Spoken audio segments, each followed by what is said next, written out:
hell did you do?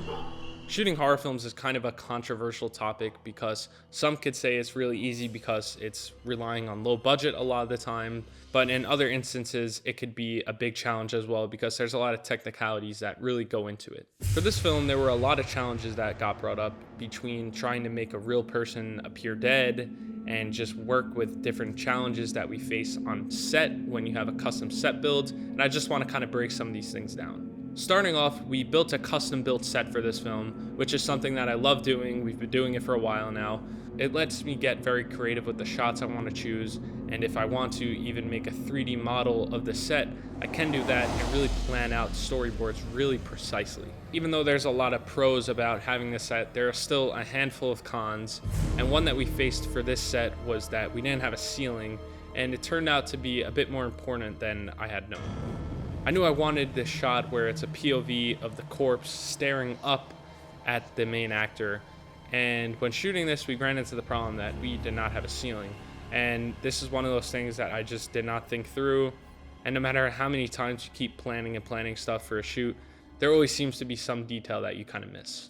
We solved this by throwing up a green screen, and then I sent it to Miles, who did the VFX for this film, and he was able to add a fake ceiling.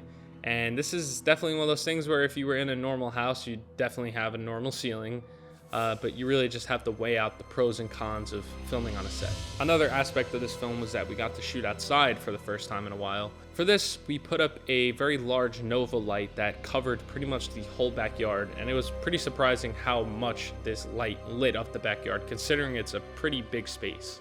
We also pumped in a ton of fog in the backyard, and I loved how this looked on camera. The shots look super cool because you see the haze in the background, and I'm really happy we did this.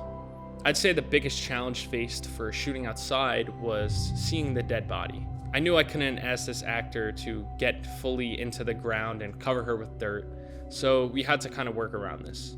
I dug up about a 3-foot wide hole, that way our actress Sadie could fit in it, but her legs were hanging out, and this was so that we would be able to cover her legs with visual effects.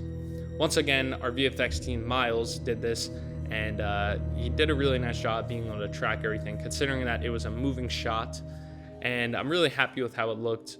The camera movement really sets it all in, and when the score comes in at this scene, I'm just extremely happy with how it turned out. Overall, it was a really fun experience to shoot this film, and there's always going to be challenges, but it's just up to you to be one step ahead and figure out as much as you can before you actually step on that set.